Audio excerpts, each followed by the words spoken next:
Ok, et ben bienvenue à tous. Bienvenue dans ce cinquième et dernier web café proposé par ATD sur la thématique du train dans le cadre de l'année européenne du rail. Cette semaine, on va parler du train entre les grandes villes européennes. Merci de laisser vos micros coupés pour qu'on puisse tous bien s'entendre, mais je crois que vous l'avez tous déjà fait. Et puis, n'hésitez pas surtout à poser vos questions dans le chat. L'idée, c'est que ce soit interactif. Ce web café sera animé par Clémentine Russo. Donc, je te laisse la parole et présenter nos intervenants du jour. Merci Anne-Lise.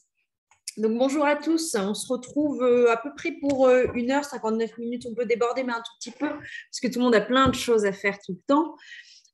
Donc on va essayer d'être concis, de rentrer vraiment dans le vif du sujet. On a plein de questions avec les filles quand on s'est mis à préparer ce web café. Et je pense que vous aussi vous en avez. N'hésitez pas pour ceux qui ne veulent pas interrompre, etc. Vous pouvez les poser dans le chat, je vérifierai aussi le chat. Alors, on va commencer, il est à peu près 14h01 et les autres prendront le train en route. Aujourd'hui, on est avec Tizal, qui est chef de projet marketing à la SNCF, avec Fabien de l'agence Rail Trip Travel. Et j'aime bien ces mots-là où vous vous présentez à Rail Trip Travel comme une agence d'aventure ferroviaire. Tu nous en diras plus aussi. Nicolas, qui représente le collectif Oui au train de nuit.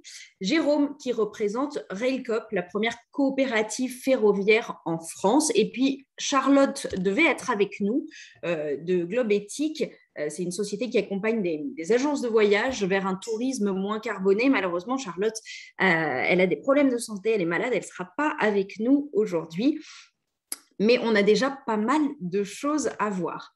Alors, peut-être en premier lieu, je pense que ce qui serait intéressant, et vous êtes libres, messieurs, c'est super masculin, du coup, ce web café, c'est pas grave, vous êtes libres, messieurs, de prendre la parole comme vous le souhaitez. Ce serait bien en intro pour qu'on ait tous le même niveau d'information. Est-ce que quelqu'un ou plusieurs d'entre vous pourraient nous faire un petit état des lieux du ferroviaire en France par rapport aux autres pays européens, puisque c'est ce qui nous intéresse aujourd'hui? Qui veut commencer à se lancer sur ces éléments de réponse-là? On en est où en France par rapport aux autres pays européens?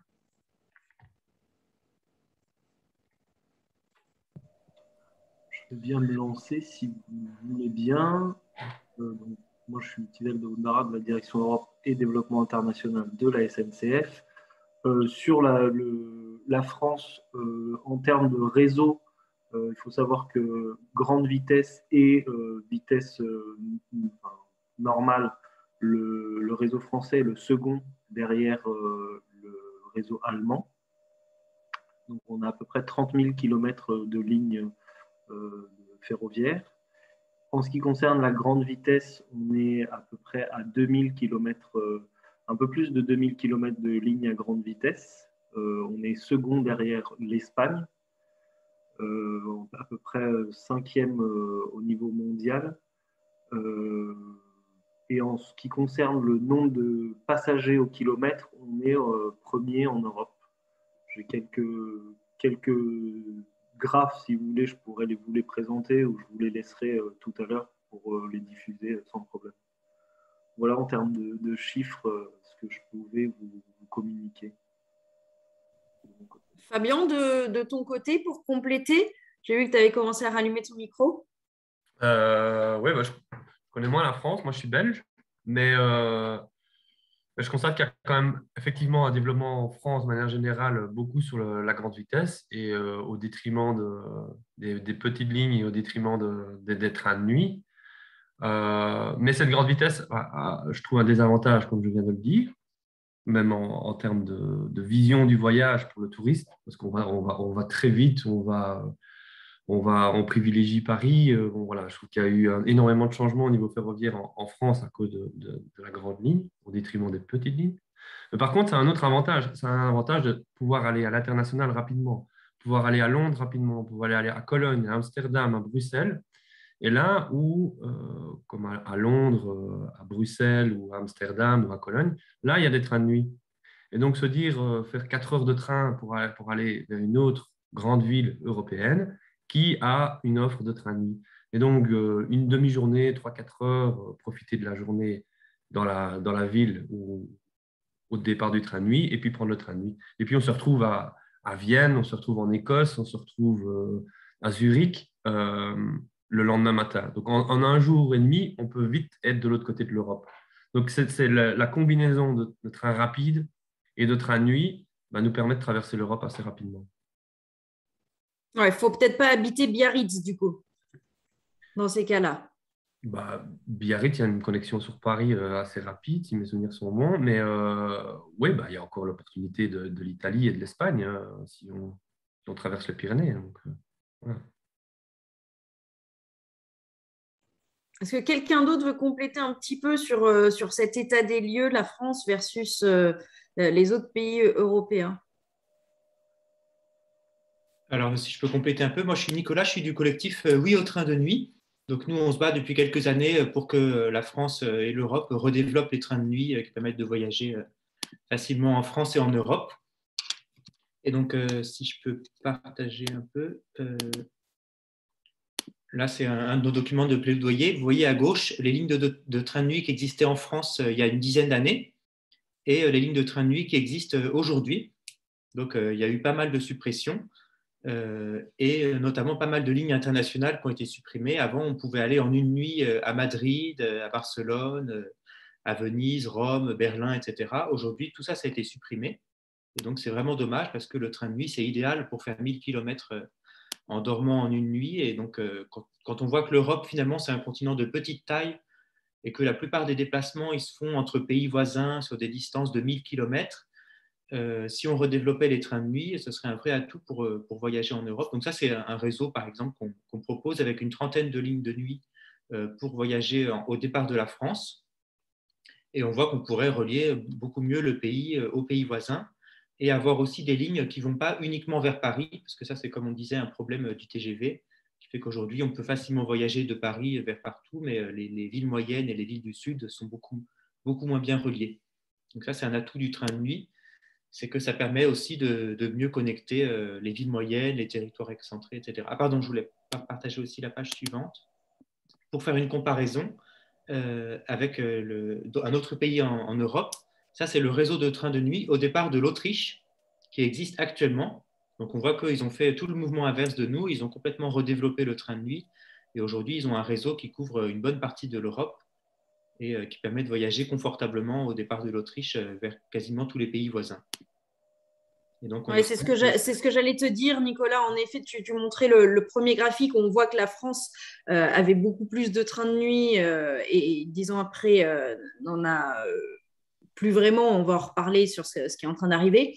La question était de savoir on en est où par rapport aux voisins là-dessus. Est-ce que ces mêmes choix stratégiques, politiques ont été faits dans les pays voisins? Alors apparemment, les choix contraires ont été faits en Autriche. Et au niveau des autres pays, est-ce qu'il y a vraiment que la France et tout le monde a fait des choix contraires? Quel est un petit peu il y a quelques années, il faut reconnaître qu'il y avait un mouvement global de suppression des trains de nuit en Europe. Ce n'était pas que la France, c'était aussi l'Allemagne, l'Espagne qui a aussi tout supprimé. Mais aujourd'hui, la tendance est plutôt inverse et la tendance est plutôt à redévelopper les trains de nuit un peu partout en Europe et en France aussi, puisqu'il y a eu la ligne Paris-Nice qui a ouvert en mai dernier et la ligne Paris-Tarbes-Lourdes qui revient en décembre, ainsi que la ligne Paris-Munich-Vienne. Et ce qu'on espère, c'est que c'est qu'un début et que ça va se poursuivre avec notamment des liaisons transversales, ce qui serait pas mal. Par exemple, pour faire Bordeaux-Nice, ça met aujourd'hui 9 heures en train. Donc si on pouvait le faire en une nuit, ce serait parfait. Et aussi des lignes internationales, parce que bon, Paris-Vienne, c'est gentil, mais ce serait bien de pouvoir aussi aller en Espagne, en Italie, etc. Oui, Jérôme Carinou de RICOP. Nous, chez RICOP, on est en cours de gestation, de projet, etc.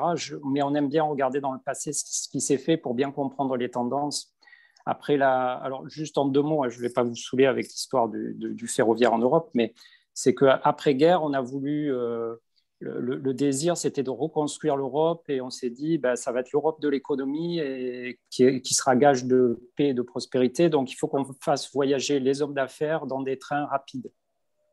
Ce sont les Trans-Euro Express. Il y en a eu jusqu'à 45. Là, on parle d'Europe de l'Ouest, parce qu'en Europe de l'Est, il ne s'est quasiment rien passé jusqu'à la chute du mur de Berlin. En tout cas, en Europe de l'Est, il n'y a pas eu cet élan autour de la grande vitesse. Et c'est pour ça que des opérateurs aujourd'hui autrichiens sont plutôt performants sur le réseau classique, parce que mais il n'y a pas de grande vitesse en Europe de l'Est. Alors, par contre, les Trans-Euro Express qu'on a fait rouler en Europe, c'était ces fameux trains, vous connaissez le Capitole, vous connaissez le Mistral, vous connaissez, alors ça c'était plutôt national, mais vous aviez le Mont-Cenis qui faisait Lyon-Perrache-Lyon, Milan, pardon. Vous aviez l'Erasmus qui faisait Munich-La Haye. Voilà, c'était des trains très performants, première classe, avec un service premium pour faire rouler très vite des hommes d'affaires pressés. C'était la première fois qu'on faisait un service de douane à bord des trains. On a préféré des automotrices diesel aussi pour s'affranchir des problèmes de compatibilité d'électricité. Vous aviez à bord évidemment de la bonne restauration. Vous aviez aussi des coiffeurs, des dactylos, des services de télégraphe à bord de ces trains qui roulaient à 200 km/h. Et donc, jusqu'en 1996, où c'est arrêté au profit de l'avion et du TGV, ces trains-là, en fait, on savait faire des trains assez rapides à l'international, depuis 1957, et ça a été vraiment le désir d'avoir, mais là, on n'était que sur la classe affaires, on va dire, de faire de cette capacité, en tout cas, on avait cette capacité à pouvoir faire rouler des trains rapidement dans toute l'Europe, l'Europe de l'Ouest, sans passer à la grande vitesse. Bon, évidemment, la grande vitesse a pris le relais et c'est surtout aussi l'avion. Mais ce qu'il faut savoir, c'est que la grande vitesse, la SNCF, ce qu'ils voulaient, c'est avoir un train d'avance, si je peux me permettre, sur l'avion, parce qu'ils savaient que l'avion allait continuer à prendre des parts de marché. Et effectivement, c'est ce qui s'est passé notamment en France avec Air Inter. Petit à petit, la part de ces trains classiques a été grignotée au profit de l'avion. Et le même phénomène s'est passé après avec les low cost, puisque là, en plus d'être rapide, l'avion est devenu moins cher. Et donc, du coup, la classe loisir qui voyageait en train de nuit jusque dans les années 2000, puisque, comme on l'a dit, on pouvait aller quasiment dans toute l'Europe en train de nuit au départ de Paris.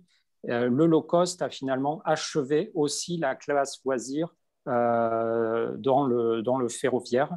Voilà, et ce qui a permis d'envisager différemment le voyage en Europe, puisque du coup, on peut envisager de passer un week-end, quelques heures, voire de faire plusieurs capitales, même dans des longs week-ends à rallonge. Ce qui a changé donc vraiment et qui a mis un coup d'arrêt au ferroviaire, un frein considérable, c'est l'arrivée du low cost en Europe. Voilà, donc aujourd'hui, on cherche évidemment, et la loi aussi cherche à inverser aujourd'hui, avec tous les enjeux climatiques. En tout cas, voilà, historiquement, on a su faire rouler beaucoup de trains de nuit. Jusqu'en 2000, il y avait un Paris-Milan qui a été arrêté à cause du low cost sur la même destination. Ce qu'il faut savoir aussi, c'est qu'on avait aussi le concept des trains de nuit était arrivé en fin de vie. Les voitures aussi il fallait les changer, il y avait de la maintenance à faire, etc. La SNCF d'ailleurs avait eu le projet de faire rouler des trains, des TGV de nuit, des charters de nuit sur Paris-Venise, mais ça s'est pas fait.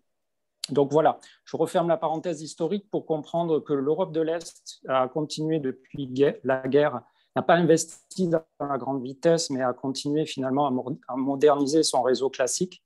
Par contre, nous, en Europe de l'Est, on est parti sur la grande vitesse qui s'est petit à petit répandue en Italie, aujourd'hui même en Espagne, voilà, avec du Thalys, avec de l'Eurostar, etc. Donc des super trains performants.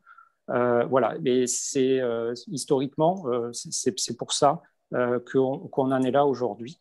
Voilà, donc je referme la parenthèse sur cette petite touche historique, voilà, qui permet de bien comprendre pourquoi on en est là où on en est aujourd'hui. Merci beaucoup. En effet, c'était pas mal de comprendre un petit peu comment s'est fait cette évolution. Peut-être plutôt une question pour Tizal à la SNCF. Est-ce que tu peux un petit peu nous dire où on en est, quelle est la stratégie et l'ambition? Nicolas nous dit qu'il y a le train Paris-Tarbes, train de nuit qui va réouvrir. Donc, on sait qu'il y a des liaisons. Le Paris-Nice a aussi réouvert. Il y a le Nightjet, on va pouvoir rejoindre Vienne à partir du 13 ou 14 décembre, je ne sais plus exactement dans quel sens correspond à quelle date. Euh, il me semble aujourd'hui que c'est, en tout cas ce qui a réouvert, c'est avec les mêmes wagons. Qu'est-ce qui a été changé? Qu'est-ce qui a été amélioré? C'est vrai qu'on peut avoir l'impression, quand on est touriste, de se dire, on a l'impression que ça va être des nouveaux projets, peut-être ça va être des nouveaux trains rénovés. Et en fait, non, est-ce que c'est la même chose? Alors, ce sont déjà le train de nuit et le train en général, on est à la SNCF vraiment, on se bat contre l'aérien en somme. Hein. On est vraiment pour faire que les gens passent de l'aérien vers le train. Sur les trains de nuit, c'est un modèle économique qui est très complexe et une exploitation qui a un réel défi économique. Sur le Paris-Nice et sur le Paris-Tarbes, ce sont d'anciennes voitures qui ont été rénovées.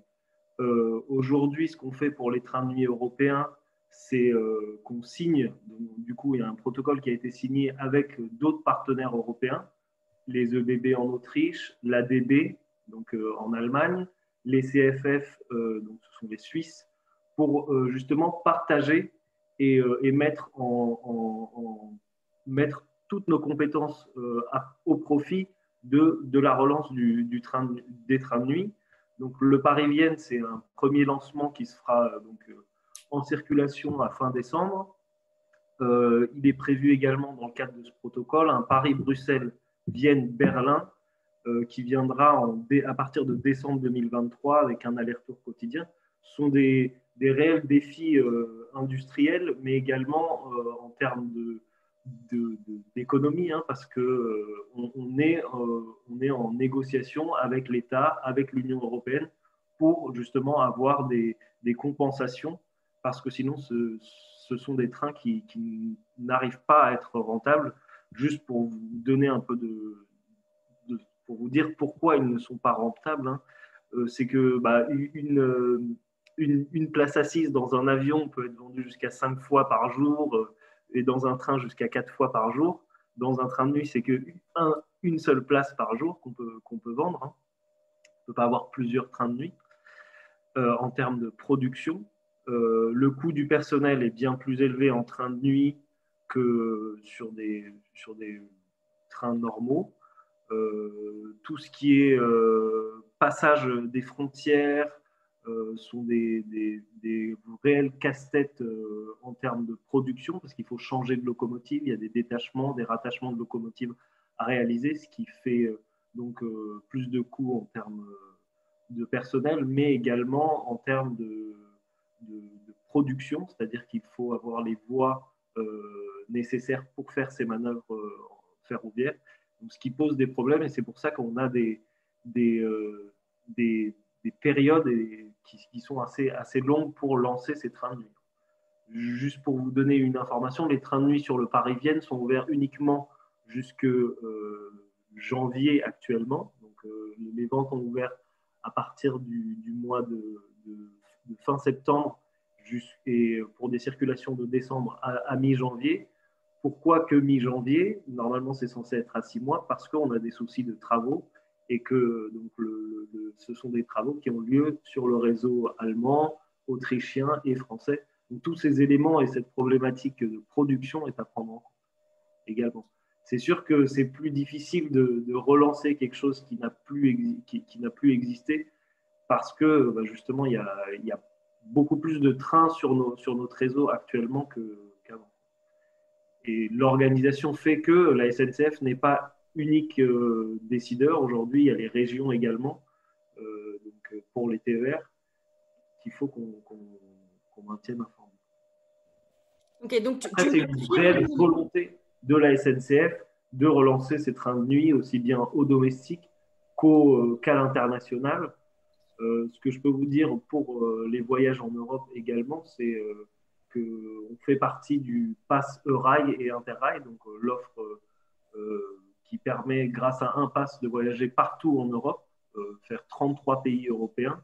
C'est la possibilité, via ce pass, d'aller d'utiliser les trains de 40 opérateurs européens, qui y a également des trains de nuit, bien sûr. D'ailleurs, à ce sujet, la Commission européenne offre 60 000 passes Interrail en ce moment aux jeunes qui sont nés entre 2001 et 2003. Exactement. Donc tu nous confirmes sur les trains. Moi, j'ai dit, et c'est peut-être une erreur de ma part, j'ai dit que le Paris-Nice, Paris-Tarbes rouvrait sans avoir été rénové. Toi, tu as dit ils ont été rénovés. C'est les mêmes wagons, mais ils sont rénovés. Les voitures, oui, sont rénovées. D'accord, ok, très bien. C'est très important qu'il le soit. Et on travaille après avec... on n'est pas en mesure d'acheter du nouveau matériel. Par contre, on se met en partenariat avec Nightjet, qui est aujourd'hui... comme Nicolas l'a dit, l'opérateur qui est en quasi-monopole sur l'Europe, pour justement réussir à créer des coopérations, et ce sera du matériel Nightjet qui va venir jusque Paris, de Vienne, à partir de fin décembre. Alors peut-être faisons une petite parenthèse sur ce Nightjet qui est un peu la nouveauté dont on entend parler et qui nous émerveille tous. En tout cas, moi, ça me fascine. J'ai testé avec Fabien et Nicolas de faire une réservation sur le site de la SNCF dans un premier lieu, parce que ce que l'on nous vend, et je pense que tu nous le confirmeras, Tidal, toi qui bosses au market, ce qu'on nous vend, c'est quand même cette idée de pouvoir voyager en couple ou en famille, et d'avoir quasi, en gros, une chambre d'hôtel avec une nuitée, mais en fait, on est dans le train. On peut donc avoir une cabine à 2, à 3, ou pour la famille privatisée. Et quand on a fait les tests sur SNCF, en fait, aujourd'hui, mais attends, je les ai pas refaits tout à l'heure, donc si ça se trouve, tu as déjà tout résolu. Non, il n'y a rien qui est résolu. Hein. C'est sûr que nous, c'est vraiment très technique. Alors attends, je finis de poser la base, parce que tout le monde ne doit pas être au courant du problème. Après, tu nous racontes la solution. Donc, j'ai voulu tester de prendre un Nightjet, un Paris-Vienne, pour mon mari et moi, pour qu'on aille faire le marché de Noël à Vienne.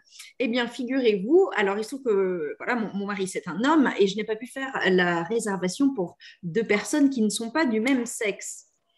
Et donc, on ne pouvait pas avoir l'idée de cette cabine privatisée pour un couple hétérosexuel.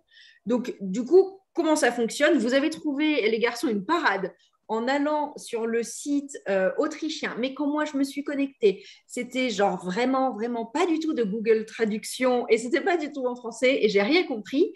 Donc, comment ça va se passer? Est-ce que c'est parce que c'est les débuts, c'est en train de se mettre en place? Comment on va pouvoir privatiser cette cabine, partir en couple ou partir en famille? Alors, donc, je vais essayer d'être le moins technique possible. Lors de sur cette coopération, SNCF vend les billets qui sont dans l'inventaire des EBB Nightjet. C'est-à-dire que c'est EBB Nightjet qui nous met à disposition ces places-là sur Oui SNCF, donc qui doit être le site où tu es allé acheter ton billet. On est connecté d'une manière à l'inventaire des EBB Nightjet qui ne nous permet pas de vendre aussi précisément que le fait EBB Nightjet. Donc actuellement, on est en train de développer et améliorer le parcours d'achat sur Oui SNCF, que les trains de nuit, mais pas seulement les trains de nuit, il y a beaucoup d'autres trains sur Oui SNCF. Quand tu achètes, tu ne sais pas vraiment ce que tu achètes. Et c'est le cas sur Oui SNCF, quand on a fait plein de tests avant l'ouverture des ventes. Et ce parcours d'achat et cette possibilité de privatiser les cabines n'est pas encore optimum sur Oui SNCF. C'est en cours de travaux, mais c'est bien ce que tu as. C'est en train d'arriver. Exactement. Ok. En attendant, pardon. Oui. En attendant, nous, ce qu'on conseille, c'est de plutôt aller voir sur le site des Autrichiens où comme ils vendent plein de trains de nuit, ils ont eu le temps de mettre un peu plus ça en valeur. Et donc, là, sur leur site, on peut vraiment voir en images à quoi correspond chaque niveau de confort et essayer de se débrouiller avec les différentes options, de privatiser un compartiment, etc. Et donc, acheter pour un couple hétérosexuel, c'est tout à fait possible sur le site des Autrichiens. Enfin, faut-il encore parler la langue parce que la version sur téléphone du site n'était pas traduite et je ne sais pas pourquoi Google ne m'a pas proposé de traduction. Peu importe, c'est encore un petit peu un parcours du combattant, mais c'est en train de se mettre en place et ça, c'est plutôt cool.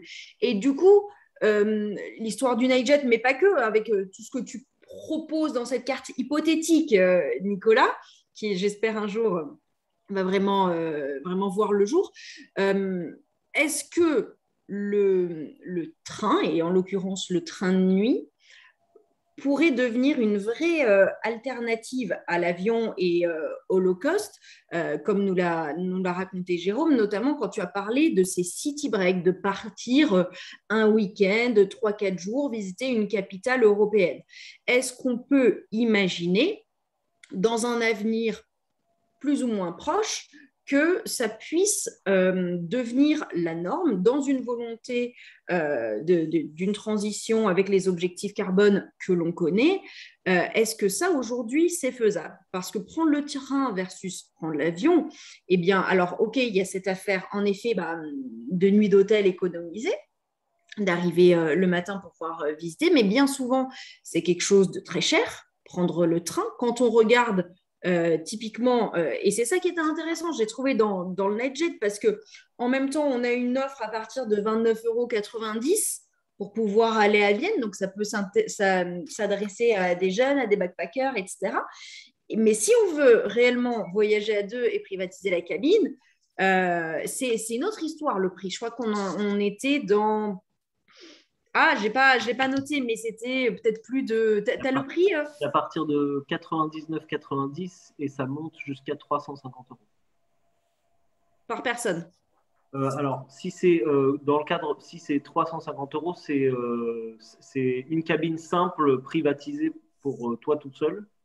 Mais sinon, 99,90, c'est en cabine triple, donc avec 3 personnes. D'accord. Personne. 199 par personne. Par personne, pour un Voilà, aller. Oui. Donc, on est déjà, mettons qu'on voyage à deux, si je reprends l'exemple du couple de tout à l'heure, si on voyage à deux, on est déjà à 400 balles juste en ayant fait du transport. Mais toutefois, c'est vrai qu'il y a cette affaire d'avoir une nuitée en moins. On est d'accord. Donc, il y a un petit peu, il me semble quand même, dans certains cas, la barrière du train, et tu nous as expliqué, Tizal, pourquoi le train aussi c'est cher. Est-ce qu'il n'y a pas aussi cette problématique OK, bon, Vienne, c'est pas loin, ça peut se faire en une nuit. Tout à l'heure, Fabien, toi, tu nous disais rejoindre d'autres grandes villes européennes pour faire un train de nuit. Est-ce que dans ce cas-là, il n'y a pas aussi cette frontière du temps? On est dans des sociétés où, pour l'instant, en France, les gens ont juste un week-end le samedi, dimanche. Est-ce que c'est complètement compatible en termes de temps, en termes de prix? Est-ce que c'est des choses qu'on va pouvoir imaginer, ou est-ce qu'il faut forcément partir une semaine si on veut faire un city break en train? C'est quoi un petit peu votre avis là-dessus? Jérôme Carinou de Raikop. Le train le plus long, donc c'est le Moscou-Vladivostok, 10 000 km, donc 6 jours. En avion, les voyages les plus longs actuellement, c'est 15 000 km, donc à 1000 km/h, ça fait à peu près 15 heures. En Europe, on a eu le train de nuit le plus long, qui était le Thessalonique-Munich, 2000 km, qui faisait auto-couchette en plus, on pouvait amener sa voiture, et qui a été arrêté lors de la guerre des Balkans. Donc effectivement, on a su par le passé faire des trains de nuit où on pouvait rester 2000 km. Après, d'un point de vue, tout se joue sur les services à bord. C'est-à-dire que si vous avez du confort, de l'insonorisation, des douches qui fonctionnent, de l'animation, de la bonne restauration, vous pouvez On peut citer le Moscou-Nice, qui est l'ancien train des Tsars, qui est opéré d'ailleurs par SNCF et les chemins de fer russes, qui traverse toute l'Europe, de Moscou à Nice, en 48 heures, à 75 km/h de vitesse en moyenne. Il change 6 fois de locomotive, donc là aussi, il n'y a pas... mais il ne faut pas être pressé. En fait, le voyage, c'est le train. Voilà, donc il y a aussi, dans tout ce qu'on dit, il y a soit je veux absolument me rendre vers la capitale parce que mon but, c'est la capitale, c'est cette métropole que je veux aller visiter, ou alors est-ce que le train fait partie aussi du voyage. C'est sûr que quand on arrive à Venise au petit matin et qu'avant on pouvait ouvrir la fenêtre de son wagon-lit et puis voir la vue sur la lagune dans les dernières centaines de mètres avant d'arriver à la gare de Venise, c'était magique. Aujourd'hui, en avion, c'est un peu moins fun, mais c'est moins cher et c'est plus rapide. Voilà, donc il y a aussi qu'est-ce qu'on veut faire quel est l'objectif? Est-ce que c'est d'arriver ou est-ce que c'est le voyage en lui-même? On en a déjà parlé à RICOP précédemment. Je voulais juste rajouter aussi c'est pas demain qu'il y aura des trains de nuit partout, puisque là, on a parlé d'OBB. Ils ont commandé 20 trains de nuit qui seront livrés en 2025, donc ce qui portera à 33 le nombre de leurs rames pour faire du train de nuit. Vous voyez, il faut 3 ans, enfin plus 4 ans pour commander, les construire, les exploiter, etc. Ça ne se fera pas en 2 ans. En 2 ans, on n'aura pas des trains de nuit partout. On a aussi, dans le cadre du volet de train d'équilibre des territoires, le rapport du gouvernement français qui a demandé une étude pour ces fameux trains d'équilibre du territoire. Il y a un volet Europe. Et sur ce volet Europe, il y a 6 corridors qui ont été identifiés comme potentiellement, où il pourrait y avoir, ça pourrait être pertinent de faire rouler des trains en coopération. Donc, c'est Paris-Hambourg, Copenhague-Paris, Paris-Berlin-Vienne, Paris-Milan-Venise, Paris-Florence-Rome et Paris-Barcelone, ou Paris et Madrid.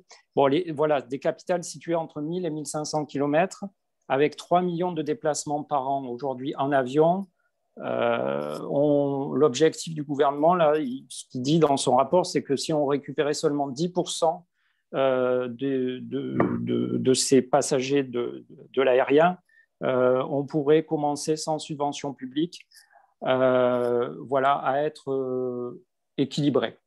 Voilà, donc le chemin est encore très long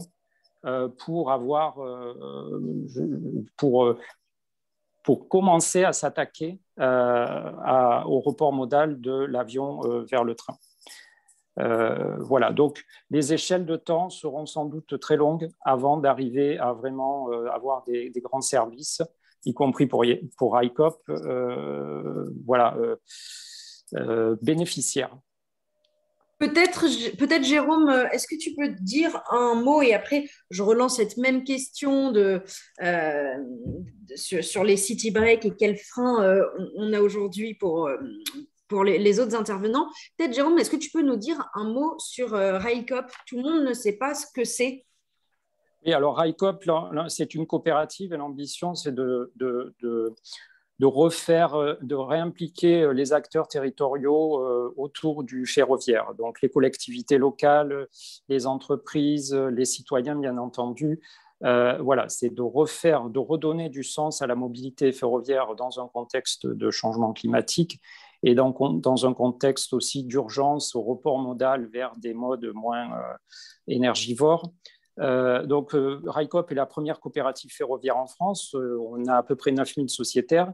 Et l'idée, c'est de faire rouler des trains. Alors, d'abord en France, on va se tester dès l'an prochain, pour essayer sans être en concurrence avec quiconque, mais d'essayer de redonner du lien entre les territoires et de donner des opportunités aussi sur un tourisme ferroviaire. Voilà. Alors, ce qu'on regarde aussi, c'est les trains qui sont des transfrontaliers, qui ne relient pas forcément des grandes capitales, mais qui, par le passé, fonctionnaient bien, avaient une clientèle, et pourquoi pas essayer de les remettre au goût du jour aujourd'hui. Donc, quand on regarde, on a le Bernina Express qui part de Coire en Suisse, et qui va jusqu'à Tirano en Italie. Donc voilà, c'est pas très loin, mais le voyage est magique et pourtant on franchit la frontière. On avait par le passé aussi l'Alpe d'Azur, Genève-Nice, via le petit train du chemin de fer de Provence. On en a parlé, la ligne aussi Pau en France, Saragosse. Voilà, donc on n'est pas forcément sur du train de nuit, on est sur du train à la journée, mais qui finalement offre une réelle opportunité en termes de report modal, beaucoup moins de kilomètres, et puis un charme aussi sur le voyage en lui-même. Donc on regarde aussi ça avec attention avant de se lancer dans du train de nuit, voilà, à sans doute très long terme pour Raikop. Voilà. Merci Jérôme. Je vais peut-être poser la question des city breaks à Fabien, qui a du coup une agence de voyage en train. Comment ça se passe? C'est quoi aujourd'hui les difficultés pour que les touristes achètent comme ça des city breaks en train? Est-ce que ça coûte cher? Est-ce que ça prend plus de temps? Est-ce qu'il y a d'autres choses? Enfin, quel est un petit peu ton ressenti sur le sujet? Mon ressenti, c'est qu'on a pris l'habitude de choisir sa destination en fonction du prix. Quand on regarde certains billets d'avion, on regarde, celui-là est à 15 euros, celui-là est à 25 euros. Je prends celui à 15 et je vais dans une capitale. Avec le train, c'est un peu différent parce qu'on ne choisit pas sa destination. Enfin, je veux dire, on peut choisir sa destination, mais je veux dire, on privilégie, nous, ce qui existe déjà et on le met en évidence. Voilà. Et c'est pour ça qu'on propose certaines liaisons qui sont moins chères et plus rapides. Donc, on ne propose pas, par exemple, Prague, parce que de Paris-Prague, ça reste 2-3 trains et c'est assez compliqué. Par contre, l'ouverture avec Vienne donne l'opportunité d'arriver le matin à Vienne et puis de prendre le train vers Bratislava, et Bratislava est à 1 heure de Vienne, ou de continuer jusqu'à Budapest, et Budapest est à 2h30, 2h40 de Vienne. Donc, nous, ce qu'on propose, c'est d'écouter le client par rapport à ce qu'il a envie. Est-ce que c'est la montagne? Est-ce que c'est la plage? Est-ce que c'est des villes? Est-ce que c'est des villages, etc. De regarder les opportunités ferroviaires, de regarder ce qui existe, et puis de proposer un produit touristique relativement bon marché. Alors effectivement, si on dit Venise 2 jours, ça reste compliqué pour une partie de la France, c'est sûr, mais surtout que le télo ne roule plus. Mais par contre, il y a d'autres opportunités en Italie pour avoir une architecture vénitienne ou pour avoir la plage. Donc, c'est ça que nous, on met en évidence. On regarde les lignes qui existent, on regarde ce que le client a vraiment envie de faire et on lui propose quelque chose qui est faisable. Alors, pour traverser effectivement l'Europe de manière plus sereine et ne pas faire que du train, même si l'aventure est dans le train, pour ne pas rester toute sa journée dans un train, nous, on privilégie effectivement des voyages de 5 à 10 jours. Voilà, le city trip en lui-même, on peut faire un city trip avec un voyage, soit un train de nuit direct, comme le Paris-Vienne, soit avec un train rapide. Voilà. Et c'est la combinaison, en fait, de ce que je disais tout à l'heure, c'est la combinaison de tous ces trains-là qui permettent de trouver des destinations qui sont même inconnues. Je vais prendre l'exemple, on est allé, on favorise beaucoup la ligne Cologne-Innsbruck. Par exemple, Innsbruck, il y a peu de gens qui connaissent cette ville qui est vraiment très, très chouette, entourée de montagnes, avec une architecture très moderne et un centre-ville un peu pittoresque. On continue un peu plus loin, 2 heures de train, on est à Vérone, et puis on continue 3 heures de train, on est à Venise. Donc, il y a des circuits en fait, qui sont vraiment sympas en traversant, par exemple, les Dolomites. Il y a vraiment des circuits sympas à faire en Europe, faciles, avec des budgets qui sont raisonnables. On regarde toujours, ce qu'on compare, c'est une place avec une place d'avion. Moi, j'aimerais bien qu'on compare le parking de la voiture, qu'on compare la nuit d'hôtel, qu'on compare les bagages, qu'on compare le fait qu'on a oublié d'imprimer son ticket et qu'on doit payer encore un supplément, qu'on compare le bus de l'aéroport jusque le centre-ville, et puis qu'on compare aussi la famille. Je veux dire, tout le monde ne voyage pas tout seul. Moi, l'essentiel de mes clients, ils privatisent une cabine de train de nuit. Et donc, privatiser, j'ai regardé juste avant, privatiser, c'est 240 € pour une cabine de 4 pour qui Paris-Vienne. Et effectivement, on est plus aux alentours de 350-400 € pour une cabine de 2-3 personnes avec le confort supplémentaire. Et un petit déjeuner qui est un peu plus sympa dans la cabine confort. Donc, il faut vraiment regarder ça dans sa globalité et un aller-retour pour toute une famille aux alentours de 500 € pour aller à Vienne.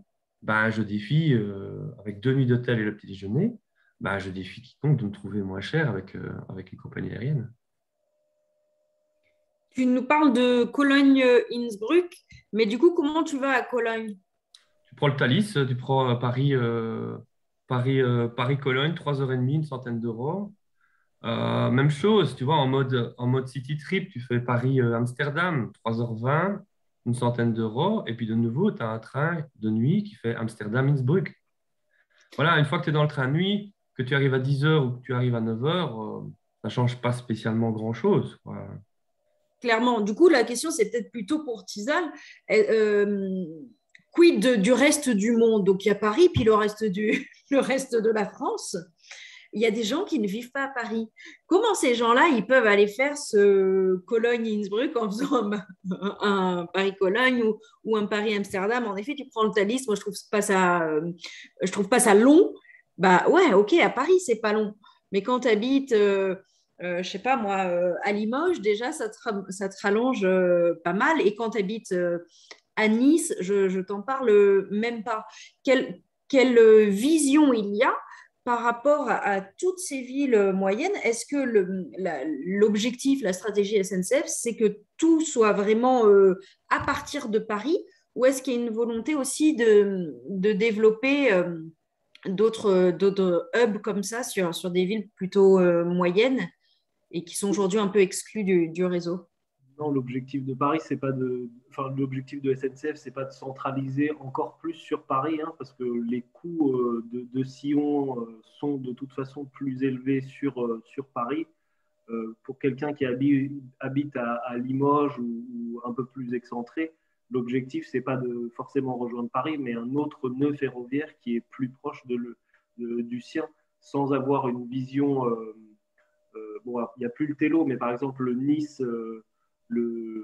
Celui qui habitait à Nice, il pouvait rejoindre le nœud ferroviaire de Milan ou celui de Marseille, sans avoir une vision pure domestique France.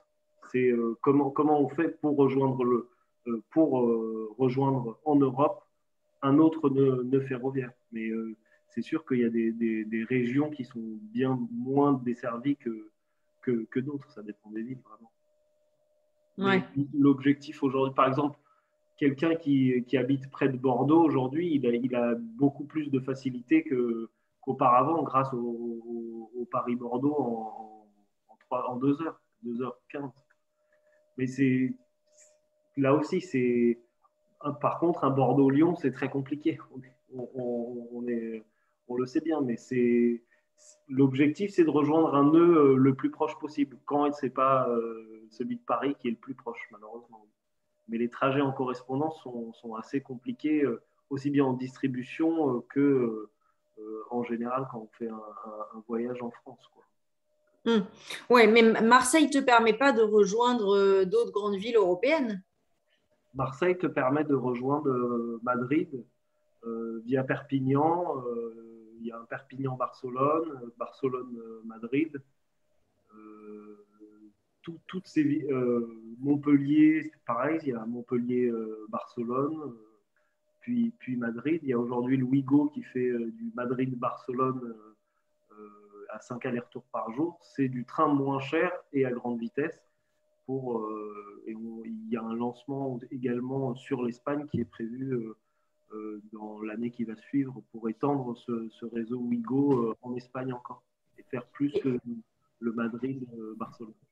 Du Marseille-Barcelone, aujourd'hui, ça prend combien de temps? Quand on est Marseillais, ah non, pire, quand on est un Niçois et qu'on veut aller à Barcelone. Alors, on se tape déjà 3 heures de TER pour aller à Marseille parce qu'il n'y a pas le TGV. Mais une fois qu'on est à Marseille, en combien de temps je peux estimer être à Barcelone pour faire un week-end à Barcelone? Allez, entre 5 et 7 heures. sans problème de train. Et ça, on est d'accord que ça ne fonctionne pas en train de nuit. Non, ça ne fonctionne pas en train de nuit. Ça fonctionne avec la Renfe et SNCF, hein, puisqu'on a un TGV Exactement.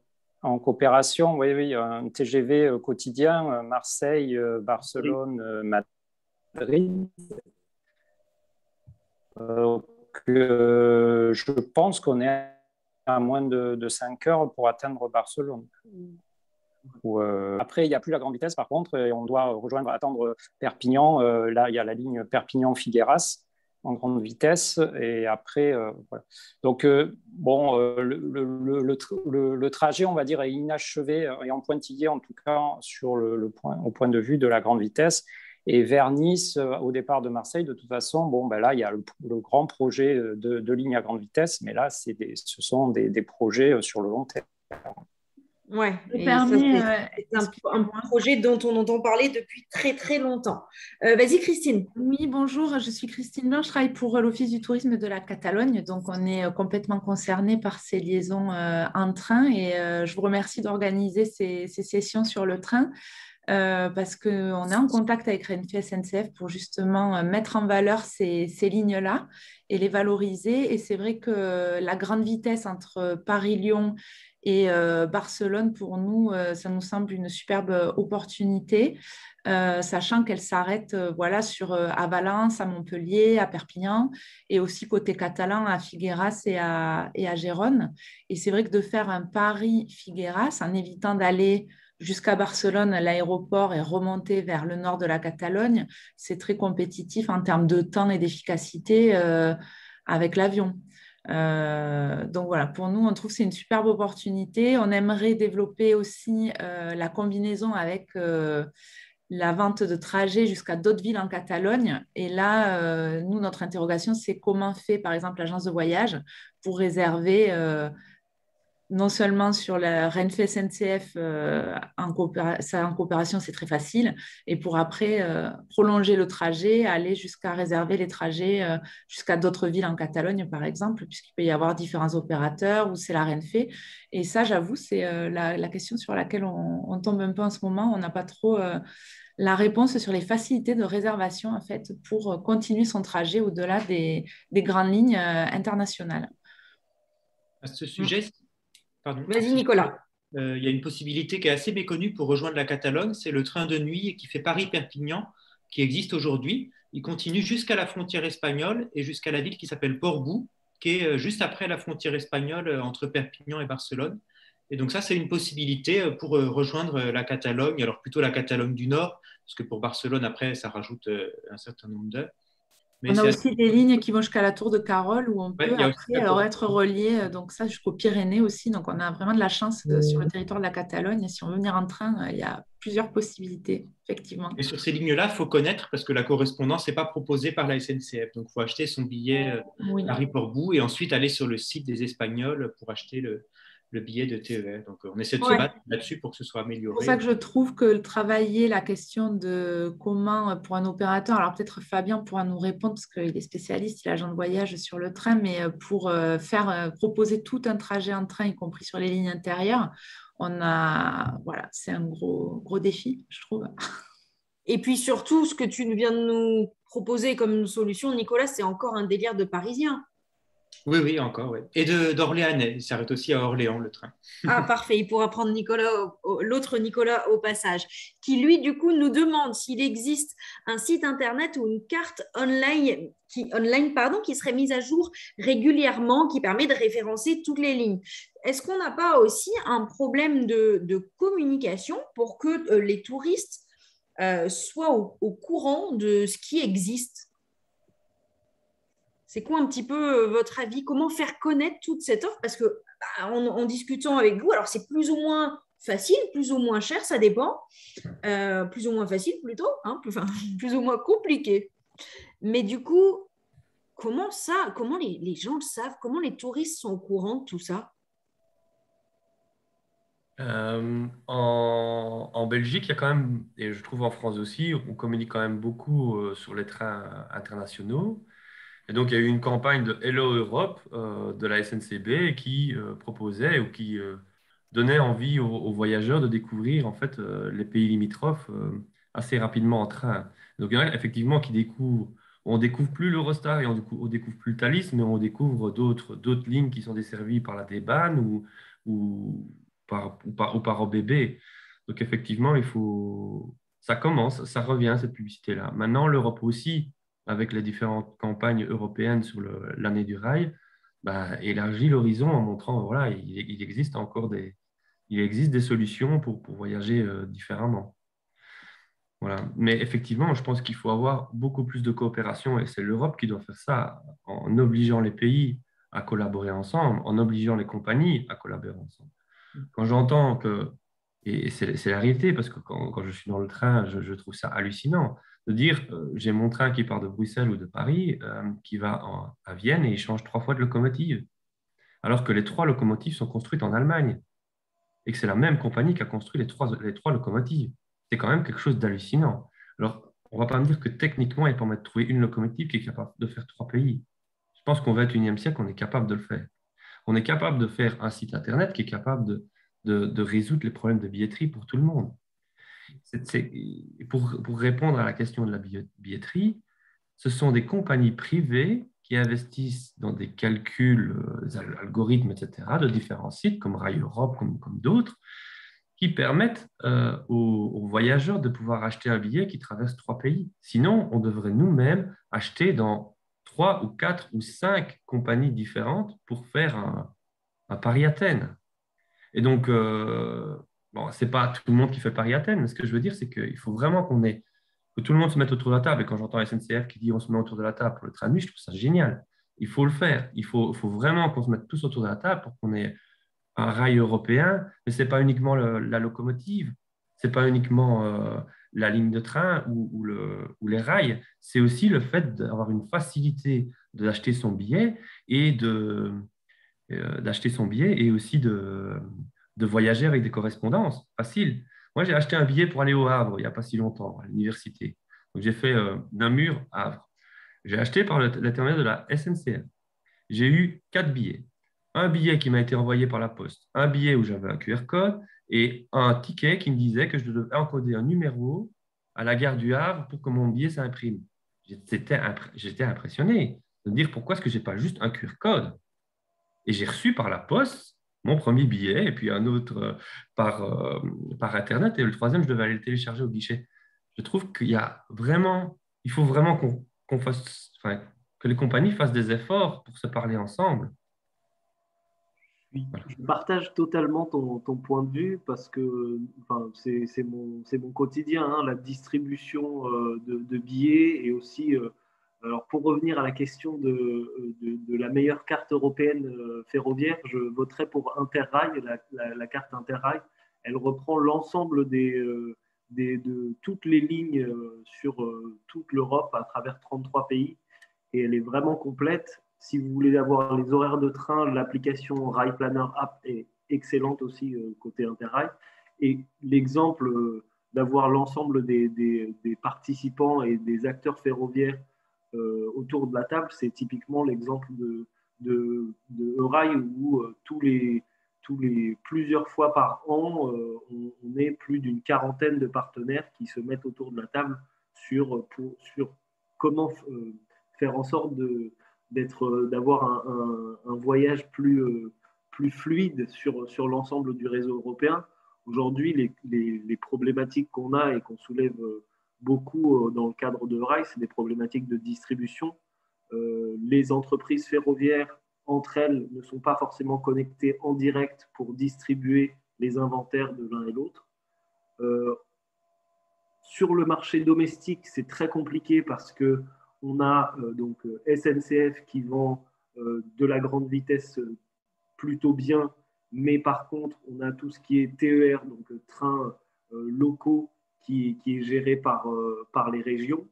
Donc tout cet empilement d'acteurs fait qu'on a des solutions de distribution qui sont différentes et qui demandent qu'à être homogénéisées pour que ce soit bien plus simple en termes de distribution. Et c'est exactement pourquoi tu as dû tu dois remplir un numéro pour arriver jusqu'au Havre, parce que c'est la région qui le veut, ou parce qu'on n'a pas réussi à mettre en place un QR code sur l'ensemble de ton réseau.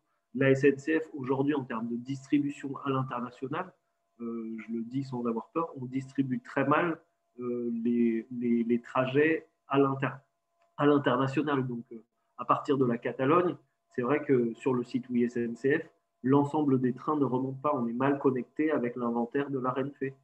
Et ça va être encore plus compliqué dans les années à venir avec l'arrivée de nouveaux acteurs qui vont exploiter du train. On a sur les trains de nuit, on a Midnight Trains qui veulent se lancer en 2024 pour lancer plus d'une dizaine d'OD sur du train de nuit. Ça va aller jusque Paris à Porto. Donc ils en parlent, c'est très compliqué. Mais par contre, on sent un réel attrait vers du slow travel, du train de nuit. Par contre, ça va mettre, je pense, c'est ce qu'on voit à la SNCF, du temps. Et il y a aussi Moonlight Express qui fait une coopération avec Moonlight Sleeper, c'est ça, des Belges pour faire un Bruxelles-Prague. C'est Moonlight Express et European Sleeper qui font une coopération pour faire du Bruxelles-Prague. Ça va arriver. On sent que le marché est en effervescence, mais c'est vrai qu'en termes de distribution, c'est ce qui est le plus compliqué. Et ce serait bien plus facile de partir d'une feuille blanche, mais malheureusement, dans le ferroviaire, on ne part pas d'une feuille blanche. On fait avec ce qui a déjà existé et c'est ce qui rend les choses bien plus compliquées en termes de SI. Est-ce qu'il y a des questions dans le public? Donc, il y a des questions sur le chat, on y a répondu. Donc, en effet, pour la carte, pour la distribution, on a compris que c'est encore compliqué pour la carte se référer à Interrail. Interrail, c'est intéressant, cette vision des passes. Mais encore, il y a un prix d'appel. Alors, ça fonctionne encore mieux si on est jeune. Le prix est encore plus intéressant. Toutefois, dès qu'on veut réserver certaines choses, il y a un peu des suppléments sur tout, certains trains ne sont pas réservables. Donc, c'est vrai qu'on a l'impression qu'on peut aller partout avec un seul pass. C'est un petit peu plus compliqué que ça quand on rentre dans le détail. Mais toutefois, ça a le mérite d'exister et c'est quand même un super outil. Oui, Tisel. Je voudrais juste ajouter une chose sur Interrail. Depuis 1 an, il est sur version mobile. Donc, on peut accéder au pass via son téléphone portable.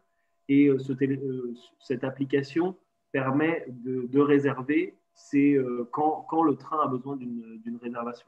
Donc, les trains à réservation obligatoire, là encore, SNCF, avec l'ensemble de ses offres en coopération à grande vitesse, n'est pas la meilleure élève parce qu'on demande des réservations obligatoires pour rejoindre, par exemple, la Suisse. Avec un pass Interrail, c'est un peu plus cher. Il faut donc réserver un billet qui peut aller jusqu'à 30 €, donc, qui équivaut à la réservation. Mais une fois qu'on sort de la France et de l'Europe de l'Ouest, où vraiment les billets à prix de marché sont très présents, le trajet est bien plus fluide, on a moins besoin des réservations et l'ensemble des informations est présente sur l'application qui est très bien faite. Et là, en revanche, tu me confirmes que sur Interrail ne sont pas compris les trains de nuit dans le prix? Alors oui, voilà, il faut réserver. Tu peux emprunter, tu as des tarifs préférentiels pour accéder aux trains de nuit. Voilà, on les a moins chers, mais ça ne fait pas partie du pass les trains de nuit. Alors, ça fait le partie. Prix. Si, mais ce que je veux dire, ça ne fait pas partie du prix que tu payes où tu as l'impression que tu as accès à tout. Oui. Il y a certaines choses, notamment les trains de nuit, qui nécessitent un supplément qui est toutefois moins cher quand on a le pass. Exactement. C'est vraiment le pass te donne le droit d'obtenir des réservations pour moins cher. Le concept de réservation, il est très compliqué à expliquer, mais c'est pour faire en sorte que la place dans les systèmes soit réservée à un détenteur de pass. Sinon, un détenteur de pass devrait tout le temps dormir dans le couloir ou voyager debout. C'est clair. C'est pour faciliter c'est pour améliorer le confort également, même si on travaille justement à faire en sorte que ces réservations se réduisent et soient le plus accessibles possible. On va peut-être prendre, pour finir, est-ce qu'il y a des questions? On va peut-être prendre une question ou deux. N'hésitez pas à allumer vos micros. La dernière fois, quand on était au Havre avec Nicolas de Viatao, on était en train de réfléchir et de se dire que ce serait vraiment trop cool. Et on avait comme objectif d'aller au Japon en train. Ça me paraît encore un petit peu compliqué, super cher déjà pour le moment, et encore un petit peu compliqué parce qu'il faudrait passer par des réservations de plein de pays différents. Mais on laisse ce projet dans un coin de notre tête. Est-ce qu'il y a des questions? Je pense que c'était assez complet. On pourrait parler encore de plein de choses, de Tello qui s'est arrêté et qui permettait en effet de voyager depuis Nice pour une fois, par exemple. Quel avenir il y aura là-dessus? Est-ce que la SNCF va se positionner? Est-ce que tu peux nous en dire un mot là-dessus, Tizal? Je ne sais pas si c'était un peu au courant des projets, si tu as le droit de raconter des choses ou si je délire complètement et il n'y a rien. Sur le Paris-Venise, le Nice-Milan, tout ce que faisait Tello, quel avenir on a sur ces lignes-là qui se sont arrêtées avec la pandémie qu'on connaît? Alors, en plus du Paris-Venise, il y a également le Paris-Moscou qui a été arrêté depuis la pandémie. Sur Tello, donc Tello, c'est une entreprise concurrente de la SNCF qui est gérée, qui est une filiale de Trenitalia. Trenitalia va très prochainement arriver sur le marché français pour opérer des lignes entre Paris et Milan à grande vitesse, donc avec un nouveau matériel. Il y a également d'autres opérateurs européens qui vont rentrer sur le marché français pour là où la SNCF n'est peut-être pas assez présente sur des OD intermédiaires, peut-être améliorer des portions ou des régions de la France sur lesquelles on est moins bien positionné et sur lesquelles il y a moins de trains. Je suis amoureux du train, donc plus il y a de trains, mieux c'est. Après, il faudra voir comment ça fonctionne et si le réseau tient le coup et si ça pourra bien fonctionner. Mais plus il y a de trains, mieux c'est de toute façon. Et c'est toujours bien d'avoir de la concurrence. Dans notre cas, on le vit bien parce qu'on pense que ça permet justement d'améliorer notre service et de faire au mieux.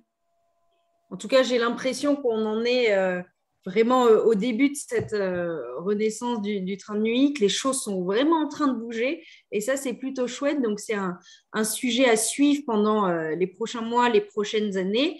Et on commencera du coup par tester le Nightjet dès cet hiver. On va s'arrêter là. Il est 3h03. Merci à tous d'avoir suivi ce web café et puis d'avoir été avec nous pour toute cette série de web café qui se termine aujourd'hui sur l'année du rail. J'espère qu'on aura le plaisir de vous retrouver l'année prochaine pour l'année du reggae peut-être. À voir comment on organise ça. À très bientôt. Au revoir, merci beaucoup. Merci, au revoir. Au revoir. À bientôt. Merci.